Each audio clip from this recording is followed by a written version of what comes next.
தமிழ்குரல் நேயர்களுக்கு வணக்கம். இன்று நாம் உரையாட இருக்கக்கூடிய சிறப்பு விருந்தினர் சிபிஎம் கட்சியினுடைய மாநில செயற்குழு உறுப்பினர், மூத்த அரசியல்வாதி தோழர் கனகராஜ் அவர்கள். தோழர் வணக்கம். வணக்கம். தோழர், இந்தியாவில் வறுமையை போக்கணும், ஏழைகளுக்கு ஒரு உத்தரவாதமான ஒரு ஊதியம், உணவு திட்டம் அப்படிங்கிற ரீதியில் மகாத்மா காந்தி ஊரக வேலைவாய்ப்பு திட்டத்தை காங்கிரஸ் அரசாங்கம் கொண்டு வந்தது. இப்போ அந்த பேரை மாற்றிருக்கிறாங்க. அது மட்டுமல்ல, உள்ளால பல்வேறு உள்ளீடுகளை புகுத்தி இருக்கிறாங்க. இதை எப்படி புரிஞ்சுக்கிறது தோழர்? இல்லை, ஆக்சுவலாக இந்த திட்டம் காங்கிரஸ் கொண்டு வந்ததுன்னா கூட அது 2005 இடதுசாரிகள் ஆதரவோடு இருந்தபோது நாங்கள் சில கோரிக்கைகளை வச்சோம். எங்கள் அமைச்சர் பதவி இதெல்லாம் வேண்டியதில்லை அப்படிங்கிறதுல இது முக்கியமானது.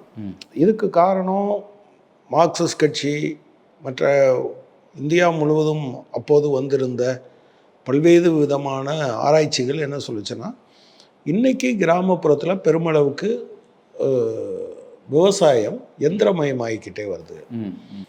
உழுகிறதுக்கு டிராக்டரை பயன்படுத்துகிறாங்க, நடுகிறதுக்கு கருவி வந்துருச்சு, விதைக்கிறதுக்கு கருவி வந்துருச்சு.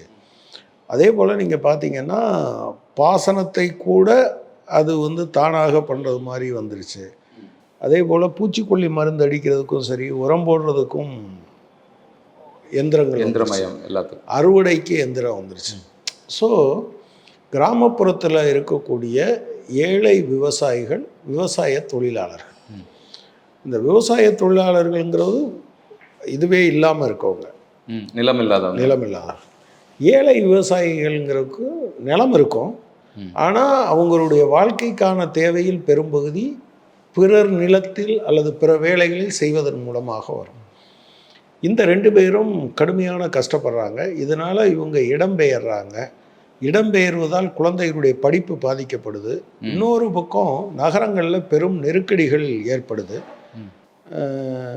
அதே போல் இவங்க அல்லது என்ன பண்ணுறாங்கன்னா, சொந்த ஊரில் இருந்துக்கிட்டே பக்கத்தில் இருக்க நகரங்களுக்கு போய் வேறு வேலை பார்க்குறாங்க. அதே போல் வெள்ளம், வறட்சி மாதிரியான காலங்களில் அவங்களுக்கு இந்த வேலை வாய்ப்புகள் எதுவும் இல்லாமல் இருக்குது. இது இன்னொரு வகையில் ஒட்டுமொத்த பொருளாதாரத்தையும் பாதிக்குது. வருமானம் குறைகிறதுனால இவங்களுடைய இன்டேக் குறையுது. அதனால் சேமிப்பு குறையுது.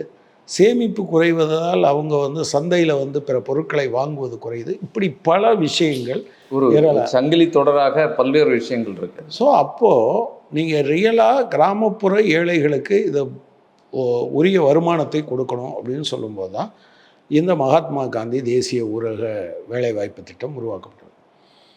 இதில் இடதுசாரிகளுக்கு வெளியே இதை அமல்படுத்தணுங்கிறதுல ரொம்ப ஃபார்மாக நின்னவங்க, ஈவன் காங்கிரஸ் கட்சிக்குள்ளே பல எதிர்ப்பு இருந்தாலும் இருந்தது திருமதி சோனியா காந்தி. அவங்க இதை உள்வாங்கி கொண்டு ஏழைகளிலும் பரம ஏழைகளாக இருக்கக்கூடிய இந்த மக்களுக்கு ஏதாவது பண்ணணும். அப்புறம் அது கொஞ்சம் கொஞ்சமாக மாறி வந்தது. ஸோ இந்த திட்டத்தை ஆட்சி பொறுப்புக்கு வந்ததிலிருந்து நரேந்திர மோடியை பொறுத்தவரையில் அதை எப்படியாவது ஒழிச்சு கட்டணும் அப்படின்னு அவர் முயற்சி பண்ணிக்கிட்டே இருந்தார். ஒன்று, இயல்பாகவே அவங்களுக்கு காந்தியை பிடிக்காது. இப்போ சில பேர் கூட சொல்கிறாங்க, அதாவது காந்தியை கூட அவங்க பாராட்டுறாங்களே. நீங்கள் காந்தியே இல்லை, மார்க்ஸையே பாராட்டுவாங்க. ஓட்டு கிடைக்கணும்னா மார்க்ஸை பாராட்டுவாங்க. காந்திக்கு ஓட்டு கிடைக்காதுன்னு வச்சுக்கோங்க, ராமரையே கைவிட்டுட்டு போயிடுவாங்க. காந்திக்கு முன்னால் தானே கோட்ஸையும் வச்சுருக்காங்க. ஆமாம், இவங்க பிஜேபி ஆட்சி பொறுப்புக்கு, அதாவது அவங்க கட்சி ஆரம்பித்த போது அவங்க கட்சியினுடைய நோக்கமாக காந்தியன் சோசலிசம்னு சொன்னாங்க. காந்தியை போட்டு தள்ளினவங்க அவங்க அதை மறுப்பாங்க. கோர்ட்டில் அப்படி நிரூபணம் ஆயிருக்கா அப்படின்னு. பட் இந்த தீர்ப்பெல்லாம் வந்த பிறகு 1998 அத்வானி கோட்சேக்கும் எங்களுக்கு சம்மந்தம் இல்லைன்னு சொல்லும்போது நாதராம் கோட்சேக்கும் தங்கலம். அப்போது கோபால் கோட்சே உயிரோடு இருந்தார், நாதராம் கோட்சேயோட அண்ணன். அவர் சொன்னார், அத்வானி முதுகெலும்பு இல்லாதவர், இப்படி பேசுகிறாரு. உண்மையில் நாங்கள் எல்லாம் ஆர்எஸ்எஸ்னுடைய என்கிற குடும்பத்தின் ஒரு அங்கமாகத்தான் வளர்ந்தோம். நாங்கள் அங்கே தான் இருந்தோம், அங்கே தான் வளர்ந்தோம். பட் இவன் ஆர்எஸ்எஸ்ஸில் இருக்கிறாரு என் தம்பின்னு சொன்னால் அது ஆர்எஸ்எஸ்ஸுக்கு ஒரு பெரிய சிக்கலை ஏற்படுத்தும். அது அப்போ தடை செய்யப்பட்டிருந்தது. இந்த தடையெல்லாம் நீக்கிறதுக்கு அவசியங்கிறதுனால அவரை பொய் சொல்ல சொன்னாங்க. அவர் அதை சொன்னார். ஸோ அவர் ஆர்எஸ்எஸ்க்கு விசுவாசமாக இருந்தார். ஆனால் ஆர்எஸ்எஸ் தான் டாக்டிக்கலாக டிசோசியேட் பண்ணிச்சு. அதை எல்கே அத்வானி இப்படி ரொம்ப கோழைத்தனமாக சொல்கிறாரு அப்படின்னு சொன்னார். இது ஒரு பகுதி. எனவே அதே போல் ராமர்னு அவங்க சொல்கிறதையும் கூட நீங்கள் அப்படி இப்போ நீங்கள் வந்து இப்போ ஆர்எஸ்எஸ்காரங்க பேச ஆரம்பிக்கிறதுக்கு முன்னால் ஜெய் ஸ்ரீராம்னு சொல்லுவாங்க. ஆனால் நரேந்திர மோடி போன தேர்தலில் 2024க்கு முந்தைய தேர்தல்களில் பிஜேபி பெருமளவுக்கு உத்தரப்பிரதேசத்தில் வெற்றி பெற்றது. ஏன்னா ராமர் கை கொடுத்தார். அந்த ராமர் கோயில் கட்டி முடித்த பிறகு நடந்த தேர்தலில் அவங்க அந்த மெஜாரிட்டி, அதாவது 80 சீட்டில் 73 சீட்டு வரை வாங்கினது போய் சிங்கிள் லார்ஜஸ்ட் பார்ட்டியாகவே சமாஜ்வாதி கட்சி வந்துருச்சு, 37 சீட்டு ஜெயித்தாங்க. அதே போல் ராமர் கோயில் இருக்கக்கூடிய அயோத்தி தொகுதியையும் உள்ளடக்கிய ஃபைசாபாத் நாடாளுமன்றத்தில் பொது தொகுதியில் ஒரு தலித் ஒருவரை வேட்பாளராக நிறுத்தி சமாஜ்வாதி கட்சி ஜெயிச்சது. உடனே இவர் என்ன பண்ணார், அதுவரை இவருடைய அரசியல் பிறப்பு முழுவதும் ஜெய் ஸ்ரீராம்னு பேசிகிட்டு இருந்தவர் அங்கே அந்த கூட்டத்தில் பேச போகும்போது என்ன சொன்னாருன்னா, ஜெய் ஸ்ரீராம்னு சொல்லலை, ஜெய் ஜெகநாத்னார். எனவே தேவைன்னா காந்தி சோசலிசம் எல்லாம் வேணும், தேவையில்லைன்னா அவங்க வந்து ராமரையே ஏற்றுக்கொள்ள மாட்டேன்பாங்க. இதுதான் அவங்களுடைய பேசிக்கான குணாம்சம். எனவே அவங்க காந்தியை நிராகரிச்சிருக்காங்க.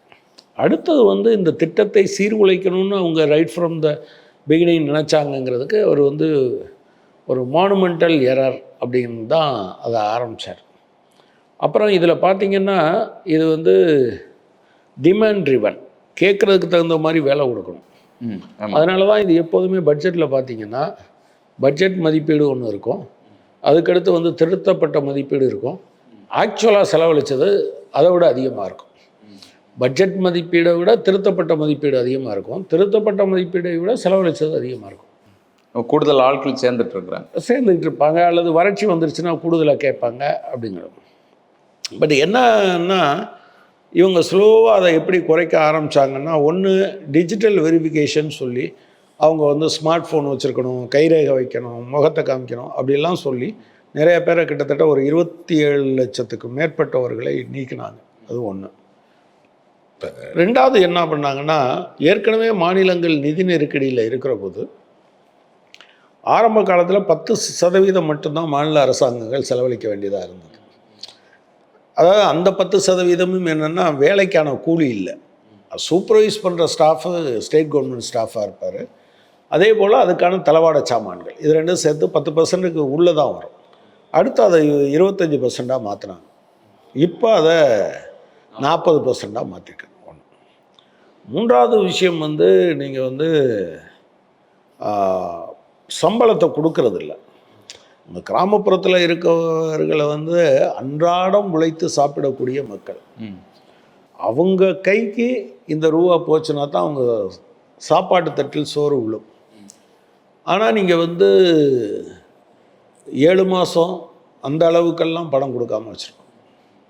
உங்களுக்கு நினைவு இருக்கும்னு நினைக்கிறேன், இந்த வருஷம் ஜனவரி மாதம் 12ஆம் தேதி முதலமைச்சர் பிரதமருக்கு ஒரு கடிதம் எழுதினார்.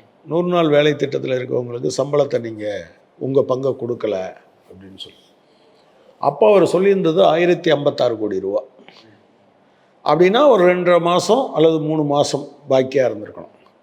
உடனே இவர் எழுதினோன்னு அவங்க பணம் கொடுக்கல, ஜனவரியில் கொடுக்கல, ஏற்கனவே அக்டோபர், நவம்பர், டிசம்பர், ஜனவரியில் கொடுக்கல, பிப்ரவரியில் கொடுக்கல, மார்ச்சில் கொடுக்கல, ஏப்ரலில் கொடுக்கல, மே மாதம் ஃபஸ்ட் வீக்கில் கொடுத்தாங்க. ஸோ 210 நாளைக்கு முன்னால் நான் வேலை பார்த்துருந்தா 210 நாள் கழிச்சு தான் எனக்கு சம்பளமே கிடைக்கும். ஸோ இது மாநில அரசுகளுக்கு ஒரு கடுமையான நிர்பந்தத்தை உருவாக்குச்சு. இதெல்லாம் சேர்த்து அதை அவங்க காலி பண்ணுறதுன்னு முடிவு பண்ணாங்க. இன்னொன்று, அந்த பட்ஜெட்டு ப்ரொவிஷனை குறைச்சிக்கிட்டே வந்தாங்க. ஸோ இதையெல்லாம் அதை எப்படியாவது இதை கைவிடணும்னு யோசித்தவங்க இப்போ இந்த நிலைப்பாட்டுக்கு வந்திருக்காங்க. இப்போ இந்த இதுலேயே 2 மாதங்கள் வந்து வேலை கொடுக்க வேண்டிய தேவையில்லை அப்படின்னு சொல்லியிருக்கிறாங்க.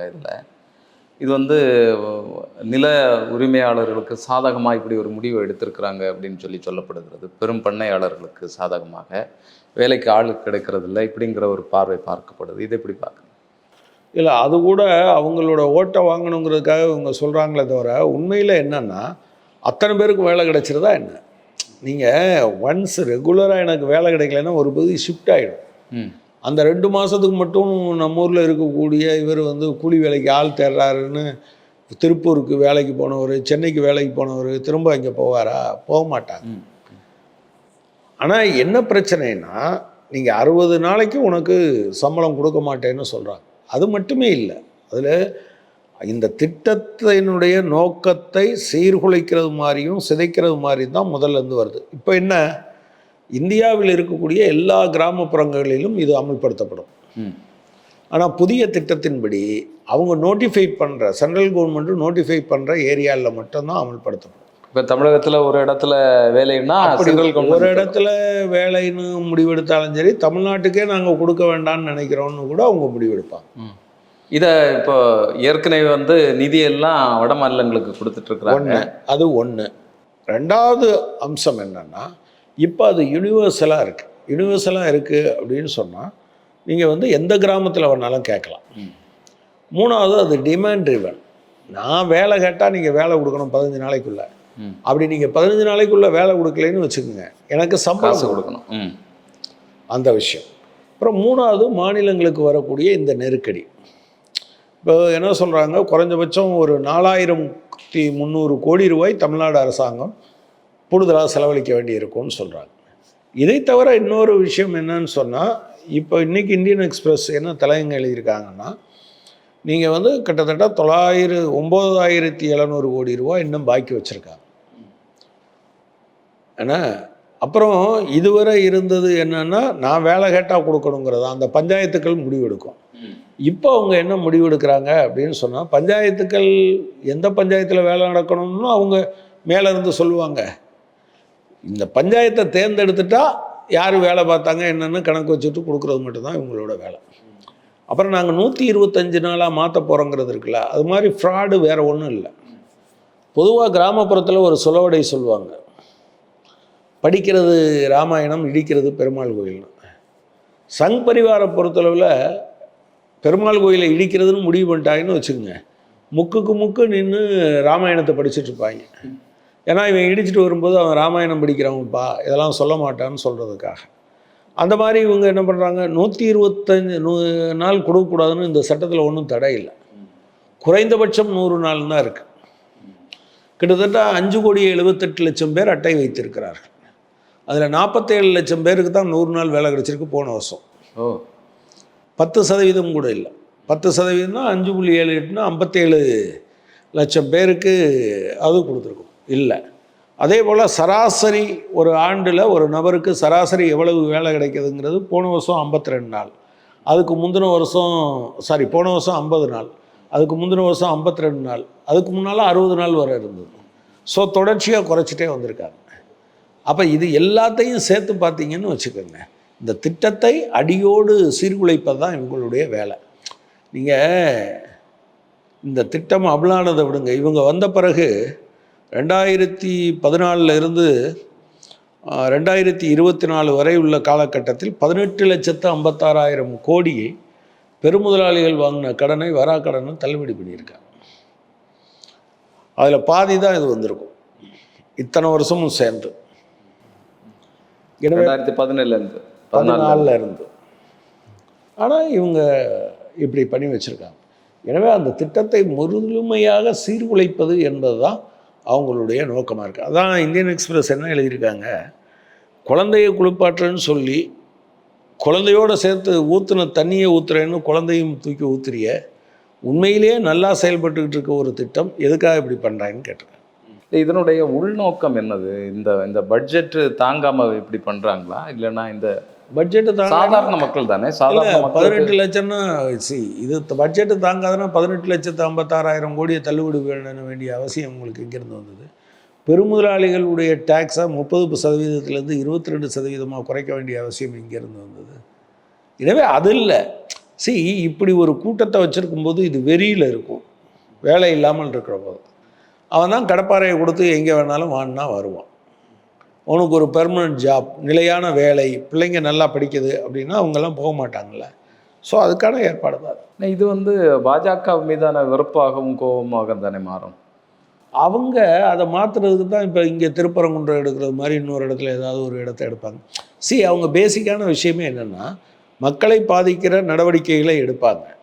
அந்த நடவடிக்கைகளில் அவங்க கவனம் போகாமல் இருக்கிறதுக்கு வேறு விதமாக வெறுப்புணர்வை தூண்டி அதில் அவங்க ஆதாயம் பார்ப்பாங்க. இது அவங்களுடைய இயல்பான வழிமுறை. தொடர்ந்து பேசுவோம். அரசியல் நிகழ்வுகள் எந்த மாதிரி போயிட்டுருக்கு அப்படிங்கிறது உங்களுடைய நேரத்திற்கும் கருத்திற்கும் நன்றி. நன்றி.